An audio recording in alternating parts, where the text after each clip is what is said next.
ലോകാരോഗ്യ സംഘടന 1987 മുതലാണ് June 26 international day against drug abuse അല്ലെങ്കിൽ അന്താരാഷ്ട്ര ലഹരി വിരുദ്ധ ദിനമായിട്ട് ആചരിച്ചു പോകുന്നത്. അപ്പൊ നമുക്ക് എല്ലാവർക്കും അറിയാം, ഈ ഒരു കാലത്ത് ലഹരി ഉപയോഗം കൂടുതലായിട്ട് വർദ്ധിച്ചു വരുന്നതായിട്ട് നമ്മൾ കാണുന്നുണ്ട്. അപ്പോൾ എങ്ങനെയാണ് ഒരാൾ ലഹരിക്ക് അടിമപ്പെടുന്നത്, അതിന്റെ ലക്ഷണങ്ങൾ എന്തൊക്കെയാണെന്നുള്ളത് നമുക്ക് പരിശോധിക്കാം.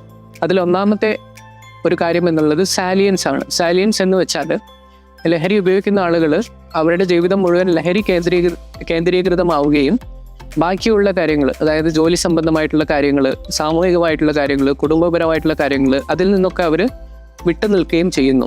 ഇതിനെയാണ് നമ്മൾ സാലിയൻസ് എന്ന് പറയുന്നത്. ഇത് കൂടാതെ തന്നെ ക്രേവിങ് അല്ലെങ്കിൽ ആസക്തി, അതായത് ലഹരി ഉപയോഗിക്കാതെ വരുമ്പോൾ അവർക്കുണ്ടാകുന്ന ലഹരി ഉപയോഗിക്കണം എന്നുള്ളൊരു തോന്നൽ, അതിനെയാണ് നമ്മൾ ക്രേവിങ് അല്ലെങ്കിൽ ആസക്തി എന്ന് പറയുന്നത്. അതുകൂടാതെ തന്നെ ലഹരി ഉപയോഗിക്കാതിരിക്കുമ്പോൾ, പൊടുന്നനെ ലഹരി നിർത്തുമ്പോൾ ഉണ്ടാകുന്ന പ്രശ്നങ്ങൾ, അതിനെ നമ്മൾ വിടുതൽ ലക്ഷണങ്ങൾ അല്ലെങ്കിൽ വിഡ്രോവൽ സിംറ്റംസ് എന്ന് പറയും. അപ്പം മദ്യപിക്കുന്ന ഒരാളുകളിലാണെങ്കിൽ പെട്ടെന്ന് മദ്യപാനം നിർത്തുകയാണെങ്കിൽ ചെറിയ രീതിയിലുള്ള ഉത്കണ്ഠയും കൈവറയലും ഉറക്കക്കുറവും അപസ്മാരം പോലെയുള്ള മറ്റ് പ്രശ്നങ്ങളും ഉണ്ടാവാനുള്ള സാധ്യതയുണ്ട്. അതിനെയാണ് നമ്മൾ വിഡ്രോവൽ സിംറ്റംസ് എന്ന് പറയുക. മറ്റൊരു കാര്യം ടോളറൻസ് ആണ്. ടോളറൻസ് എന്ന് വെച്ചാൽ ആദ്യം നമ്മൾ ലഹരി ഉപയോഗിക്കുമ്പോൾ ചെറിയ അളവുകളിൽ ഫ്രീക്വൻസി വളരെ കുറവായിരിക്കും. അതായത് വർഷത്തിൽ 1-2 പ്രാവശ്യമോ മാസത്തിൽ ഒരിക്കലോ അങ്ങനെയൊക്കെ ആയിരിക്കും. ക്രമേണ അതിന്റെ ഫ്രീക്വൻസി, അതായത് ആഴ്ചയിൽ 2-3 ദിവസം ലഹരി ഉപയോഗിക്കാൻ തുടങ്ങും. എന്തുകൊണ്ടെന്ന് വെച്ചാൽ ഒരു കാരണം, നേരത്തെ നമ്മൾ ഉപയോഗിക്കുമ്പോൾ കിട്ടിയിരുന്ന ഒരു ഉന്മാദാവസ്ഥ അല്ലെങ്കിൽ ഒരു ലഹരി വീണ്ടും അതേ അളവിൽ തന്നെ ഉപയോഗിക്കുമ്പോൾ കിട്ടാതെ വരും.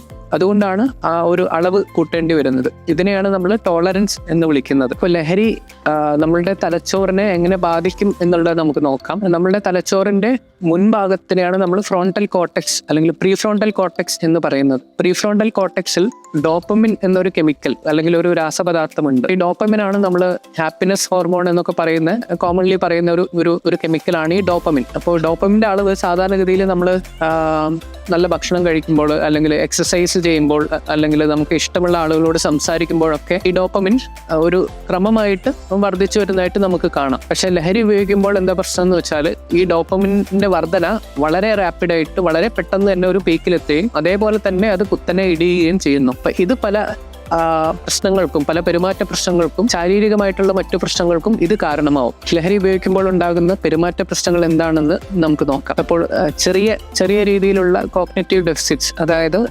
ശ്രദ്ധക്കുറവ്, ഓർമ്മക്കുറവ്, അതുകൂടാതെ തന്നെ ഉറക്കത്തിന്റെ ബുദ്ധിമുട്ടുകൾ, മറ്റ് പല മാനസിക പ്രശ്നങ്ങൾ എല്ലാം ലഹരി ഉപയോഗിക്കുമ്പോൾ വരുന്നതായിട്ട് നമുക്ക് കാണാം. ഇതിന് വിഷാദരോഗം, ഉന്മാദ വിഷാദരോഗം, ചിത്തഭ്രമം അല്ലെങ്കിൽ സ്കിസോഫ്രീനിയ പോലെയുള്ള അസുഖങ്ങളും ലഹരി ഉപയോഗം കാരണം വരാം. പലപ്പോഴും ലഹരി ഉപയോഗിക്കുന്ന ആളുകളിൽ വിഷാദരോഗം മൂലം അല്ലെങ്കിൽ ചിത്തഭ്രമം മൂലം ഉണ്ടാകുന്ന സൂയിസൈഡ്, അതായത് ആത്മഹത്യാ പ്രവണത കൂടുതലുള്ളതായിട്ട് നമുക്ക് കാണാൻ കഴിയും. ഇപ്പോൾ സംഭവിക്കുന്ന പല ആത്മഹത്യകളിലും കുറ്റകൃത്യങ്ങളിലും ലഹരി ഒരു കാരണമായിട്ട് നമുക്ക് കാണാം. മാനസിക പ്രശ്നങ്ങൾ കൂടാതെ തന്നെ മറ്റ് ശാരീരിക പ്രശ്നങ്ങളും ലഹരി ഉപയോഗം കാരണം ഉണ്ടാവുന്നു. അപ്പോൾ ഇതിന് എത്രയും പെട്ടെന്ന് ഇത് കണ്ടുപിടിക്കുക, ഇതിന് ചികിത്സ നേടുക എന്നുള്ളതാണ് ഏറ്റവും പ്രധാനം.